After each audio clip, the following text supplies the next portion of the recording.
El maná era diario. Se recogía muy temprano en la mañana. Cada uno recogía según su necesidad y se recogía por familias. Muy pero muy buenos días. Bienvenidos a este tiempo devocional donde nos levantamos a buscar a Dios, su presencia y su palabra en la vida de cada uno de nosotros. Maná, el alimento espiritual diario que no puede faltar en nuestras vidas. Conduce Carlos Ríos.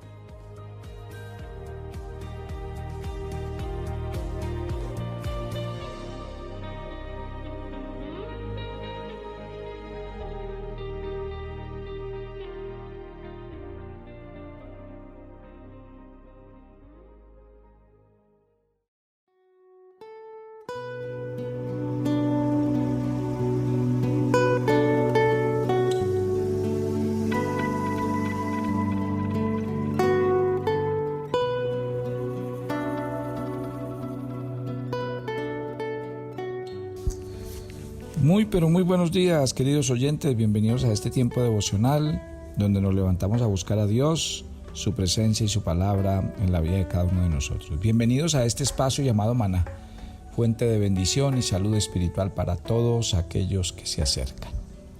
Estamos hablando acerca del rey David, uno de los reyes de Israel.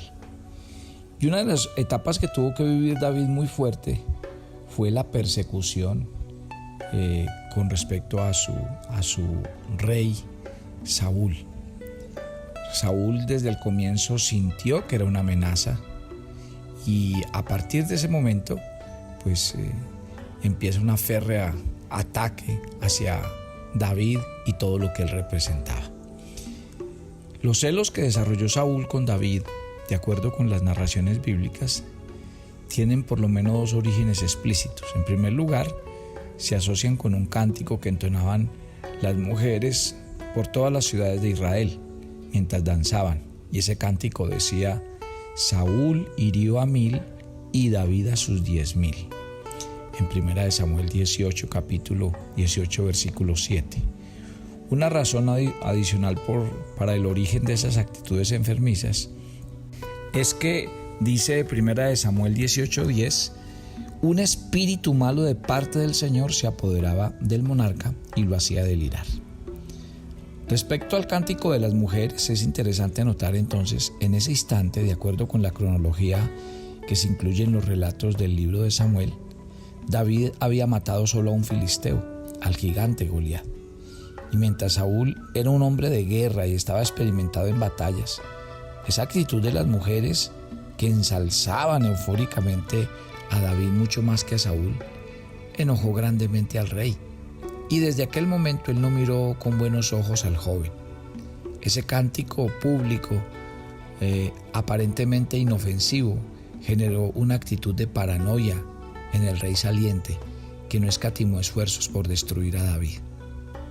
Ahora vamos a ver en el amplio contexto emocional y espiritual de esa actitud enardecida y hostil de Saúl en contra de David, que le vuelven al monarca una actitud que lo pone en contra de David en una serie de ataques que la Biblia relaciona con un espíritu malo que le hacía delirar y ensañarse contra David. Recuerden que David tocó mucho tiempo para Saúl y él apaciguaba ese espíritu malo que le atormentaba, pero ni las notas musicales del arpa calmaron la violencia y la hostilidad del rey, que trató infructuosamente de asesinar a David clavándolo en la pared con su lanza. El texto bíblico trata de explicar el comportamiento irracional de Saúl de forma teológica, porque dice que el rey temía a David, y ese temor se fundamentaba en que Dios se había apartado del rey, pero estaba con David. O sea que los celos de Saúl eran producto del rechazo divino que había recibido, y esas actitudes irracionales del monarca agravaban al notar que David se comportaba con prudencia y sabiduría de manera continua, pues el Señor estaba con él. La Biblia cuenta que mientras David alcanzaba más reconocimiento y aprecio en el pueblo, la salud mental y espiritual de Saúl se deterioraba y se complicaba, ya que los continuos triunfos de David eran el preámbulo de la destrucción de Saúl, y los logros del joven era la fuente de desesperanza de aquel rey. Como Saúl no pudo deshacerse de David en el palacio y la popularidad del joven aumentaba en forma constante, ¿qué pasó? Mire ¿qué hizo Saúl? Decidió enviar a David al campo de batalla para que fuera el enemigo, y no él, quien finalmente lo matara. En primer lugar, le ofrece un matrimonio con su hija Merab, pero David, sorprendido, rehusó tal ofrecimiento. Luego, el monarca emprende una serie de ataques en la Biblia de parte de ese espíritu malo que le hacía delirar y ensañarse del joven. Y David respondió a Saúl esas actitudes con gestos de humildad. Y hay muchos pasajes en la Biblia en las que David realmente mostró que respetaba y honraba a Saúl. Entonces, ¿qué hizo? Él no cesó en su empeño por destruir a David, y en esa ocasión creó un complot con sus sirvientes para que David aceptara su ofrecimiento. ¿Qué hace Saúl? Utiliza otra de sus hijas. ¿A quién? A Mical. La Biblia cuenta que Mical amaba a David, y David hizo que todos los sirvientes del palacio convencieran a David para que aceptara ese ofrecimiento. Como David se declaró pobre y humilde y sin capacidades económicas para darle al rey alguna dote por su hija, pues simplemente el rey le pidió que le trajera 100 prepucios. Imagínense esto, 100 prepucios de filisteos. Imagínense eso. Pedir eso era una forma diplomática o indirecta de eliminar a quien le generaba celos morbosos y delirio. Pero ¿sabe qué pasó? Ustedes han leído la Biblia. Y si no lo han leído, los invito a que lean este texto de la Escritura donde David cumplió efectivamente con la encomienda real. Es más, la boda de David y de Mical merece mucha atención, porque mire que Saúl intentaba utilizar a Mical para deshacerse de David. Y David intentaba usar a Mical para estar más cerca del poder y del reino. Y por eso se vuelve tan interesante. Aunque la narración afirma que Mical amaba a David, no se revela que David correspondiera a ese amor. En efecto, la hija de Saúl se convirtió en una pieza más en el tablero del ajedrez de quienes estaban disputando el reino, que eran David y Saúl. Ahora, el plan del rey volvió a fallar, pues David no consiguió 100. Oiga esto, consiguió 200 prepucios de soldados filisteos. Y lo hizo antes del plazo que el rey le había dado para completar esas hazañas de casarse con su hija. Tremendo, ¿no? O sea que las victorias militares de David fueron extraordinarias y realmente hacía que David se enfureciera. Sin embargo, miren, ¿sabe qué más hace que Saúl temiera a David? Según la Escritura, se relaciona con la posibilidad real de perder el reino a manos de este nuevo héroe popular.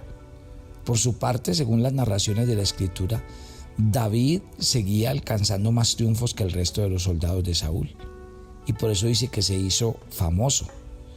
Un detalle importante en el desarrollo de este tema que estamos tocando es la reiteración del temor de Saúl que tenía contra David. Y si quiere, ustedes le pueden dar una leidita, mire, en el primer libro de Samuel, en el capítulo 18, mire que se repite 3 veces en la misma expresión. Lean conmigo, primer libro de Samuel 18, versos 12, 15 y 29.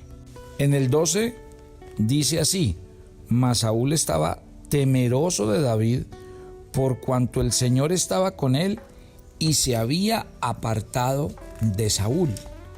Lean luego conmigo el versículo 15, y mire que el versículo 15 dice: y viendo Saúl que se portaba tan prudentemente, tenía temor de él. Y repite el verso 29: tuvo más temor de David, y fue Saúl enemigo de David todos los días. ¿Sí ven lo interesante? Ahora, recuerden, el pueblo amaba a David, Y ese amor, más que un sentimiento o emoción, era una manifestación concreta de lealtad política. Y así pasaba en la antigüedad. Todo ese, el respaldo que se le daba a un funcionario público se fundamentaba en eso. Cuando decía que el pueblo amaba, quiere decir que el pueblo respaldaba a ese monarca y estaba con él. Y obviamente Saúl, para Saúl era una preocupación. Y por eso dice la Biblia, le indica directamente a Jonatán, su hijo, que nunca sería rey en Israel hasta que David estuviera muerto. Dice en el primer libro de Samuel, en el capítulo 20, en el verso 31. Y ese es el contexto de las persecuciones que llevó a efecto Saúl para eliminar a David. ¿Por qué? Porque los celos y las preocupaciones lo desorientaron, lo cegaron, lo cautivaron. Saúl quedó absolutamente inmerso en esa actitud enfermiza y hostil. Y esos sentimientos irracionales impidieron que Saúl volviera a tener paz. Porque mientras más popularidad de David, que aumentaba en su reino, también dice que crecía el miedo, el temor y toda la rabia de Saúl, de quien el Señor se había apartado. Yo creo que esta es una buena oportunidad para que nosotros hagamos una reflexión. Definitivamente, ustedes y yo tenemos que sacar como conclusión, pensando en la vida de Saúl, que la rabia, que los celos y que el temor nunca dejan buenos resultados. Y que realmente empezamos a actuar de una manera poco sabia, poco inteligente y sobre todo empezamos a actuar de una manera ciega. No es bueno actuar bajo la rabia, bajo la ira, bajo la envidia, bajo ninguna circunstancia. Ahora, un elemento más importante todavía es contar con el favor y la gracia de Dios. Yo en muchos devocionales les he explicado a ustedes la importancia de que podamos hallar gracia ante los ojos del Señor. Y hallar gracia ante los ojos del Señor es que en lo que emprendamos, en lo que hagamos, siempre veamos el favor y la misericordia de Dios con nosotros.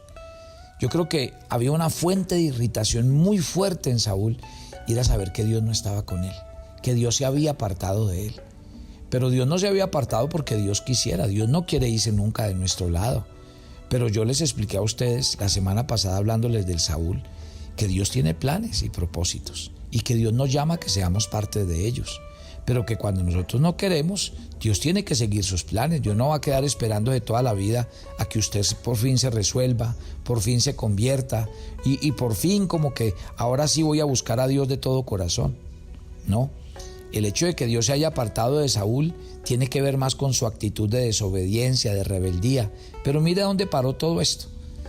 Pierde el favor de Dios, pierde el respaldo de Dios y después se agarra como un loquito desesperado a tratar de hacer lo que con Dios no pudo hacer.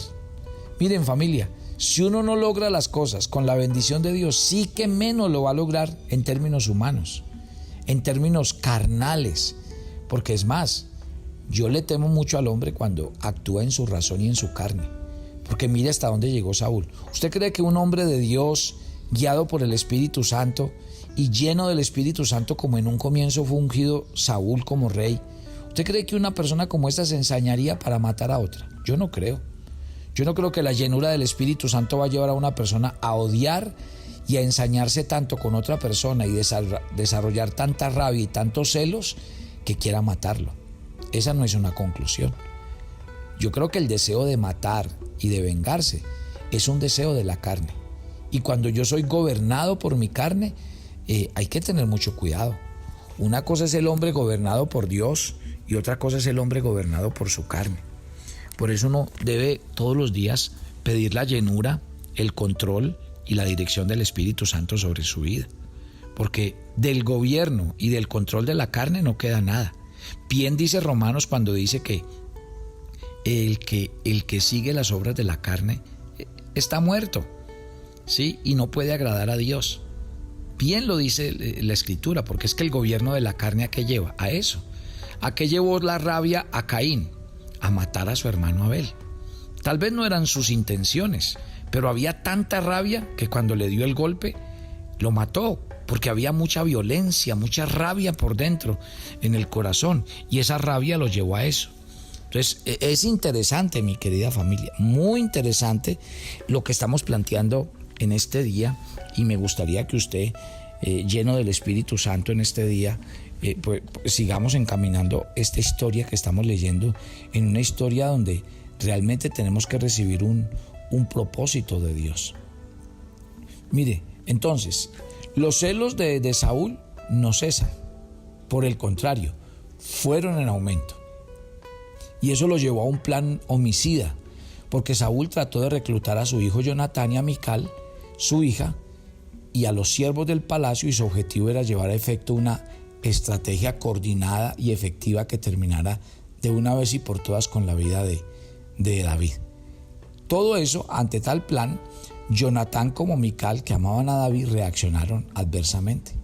Ambos protegieron a David de las artimañas y las ardides del rey. Jonatán, además de tratar de convencer a su padre de que ese era un plan irracional, avisó a David para que estuviera alerta. Y la primera reacción del rey ante la amonestación de Jonatán fue de aceptación y sobriedad, pero decidió no matar a David. Sin embargo, no pasó mucho tiempo para que sus deseos de muerte se renovaran y hasta aumentaran. Inclusive, luego que David triunfara de forma contundente contra los ejércitos filisteos, ya llegamos al primer libro de Samuel, capítulo 19. Si ustedes leen desde el versículo 7 hasta el versículo 10, dice que el espíritu malo de parte del Señor regresó a Saúl y le movió a intentar matar al joven héroe nacional. O sea, trató de traspasarlo con su lanza, y en esa ocasión David quedó a salvo y pasó la noche con Mical, su esposa. Mical, al percatarse de los deseos del rey, le avisó a David y lo ayudó a escapar. Lo descolgó por una ventana.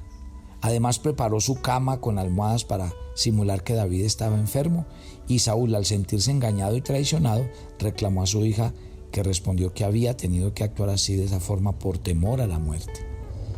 Escena tras escena nos muestra la misma historia, y es una historia de un hombre lleno de amargura, de celos, de temor, y que convirtió su vida en un objetivo: acabar con su enemigo. En medio de esas confusiones e intentos de asesinato, David decide huir del palacio de Saúl. Ahora, eso fue muy importante. ¿Por qué? Porque dice que David viajó a Ramá, donde estaba Samuel. Y es revelador que el primer espacio a donde David busca refugio y orientación es el lugar de quien le había ungido. Y la presencia de Samuel, que era una figura en aquel tiempo muy imponente y muy respetada en el pueblo, debió haberle dado a David ese sentido de seguridad. Conversó con él, y bueno, yo creo que le dio fuerzas. Samuel entonces acompañó a David a Naiot, donde habitaba un grupo de profetas, y el propósito de la visita no era del todo claro. Quizá iban en busca de la orientación divina, pero bueno, allí estuvieron. Es importante recordar que en Israel las instituciones de la monarquía y los profetas van de la mano. Entonces, en los tiempos de crisis, ¿qué hacían los líderes? ¿Qué hacían los reyes? Iban y buscaban a los profetas para que les hablaran y a ver qué decía el Señor. En este caso, yo creo que en esta crisis lo que pudo haber hecho Samuel es intentar calmar a David, pues le reiteraba que él tenía la unción y el respaldo de Dios. En esta sección final del primer libro de Samuel, capítulo 19, al enterarse Saúl que David estaba en Naiot de Ramá, envió 3 grupos de mensajeros y soldados para que lo trajeran de vuelta al palacio. Sin embargo, los tres grupos cayeron en algún tipo de trance profético, porque dice que luego fue el mismo Saúl a la ciudad a ver lo que sucedía, a encontrar a David, y de pronto el Espíritu del Señor se apoderó de él y continuó andando y profetizando hasta llegar a Naiot. Bueno, yo espero que hasta aquí este repaso que nos ha dado el estudio de estos 2 capítulos nos lleve a lo que realmente entender. Primero la historia y luego el trasfondo espiritual de todo lo que pasó con este rey David. No fue fácil para él. Y quiero decirles, alcanzar algún nivel de liderazgo, algún nivel de dirección, nunca va a ser fácil, porque los ojos de todos se van a poner sobre usted y van a haber persecuciones, intrigas, mentiras, todo lo que usted quiera. Y créame que David estuvo muy expuesto a esto todo el tiempo. ¿Por qué no hace una oración conmigo? Padre, yo te doy gracias en el nombre de Jesús por este día, por este tiempo. Gracias por tu palabra, que nos habla, que nos ministra, que nos enseña.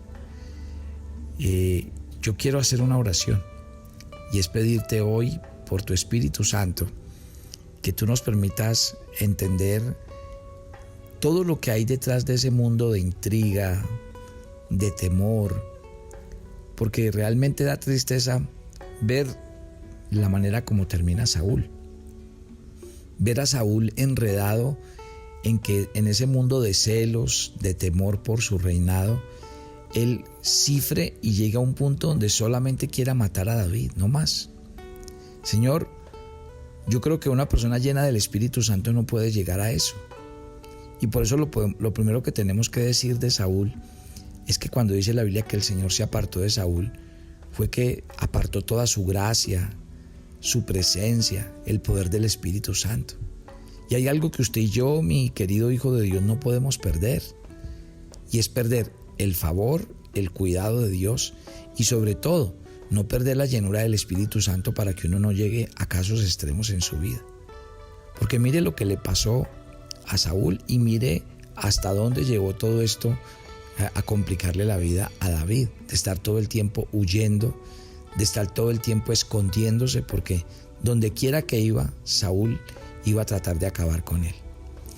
Recuerde que cuando Dios tiene un plan y un propósito con su vida, van a haber muchos obstáculos y de pronto en el camino muchos se van a oponer, pero usted simplemente haga lo que hacía David.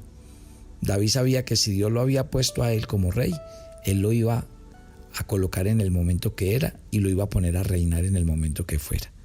Y es lo mismo que quiero decirle a usted esta mañana mientras ora conmigo.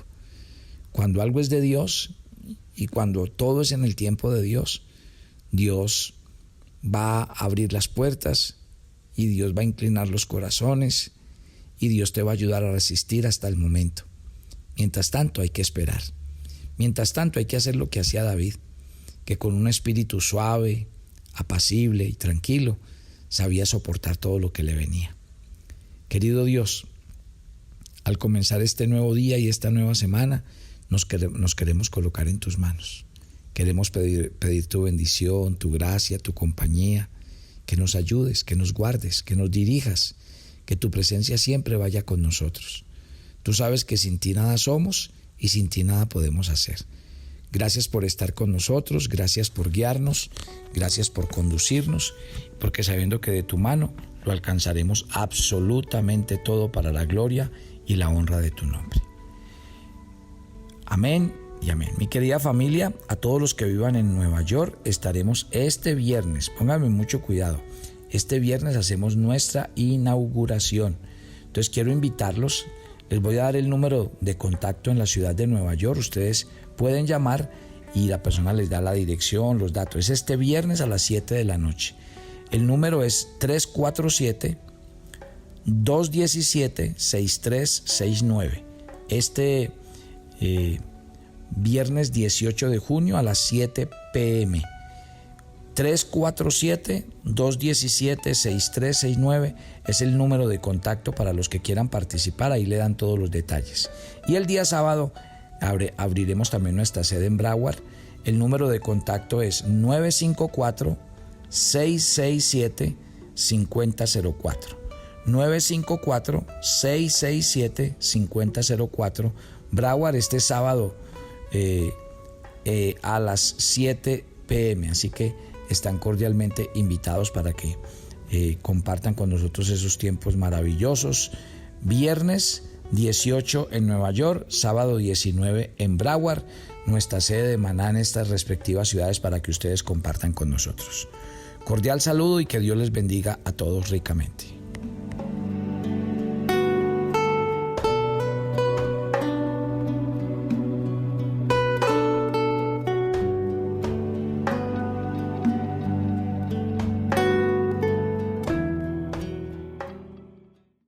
quieres enterarte de nuestros temas, reuniones y devocionales, suscríbete a nuestro canal de YouTube Devocional Maná y da clic en la campanita de cualquiera de nuestros videos para activar el recordatorio. Todos los lunes a las 7 p.m. compartimos un tiempo con los varones que quieren conocer y acercarse más a Dios. Conéctate con nosotros por nuestro canal de YouTube Devocional Maná. ¿Quisieras hablar con Dios en vivo? Todos los lunes a las 8 p.m. tenemos un tiempo en el que hablamos con Dios directamente. Compartimos testimonios, peticiones y temas. Conéctate todos los lunes a Hablando con Dios en vivo, solo por nuestro canal de YouTube Devocional Maná a las 8 p.m.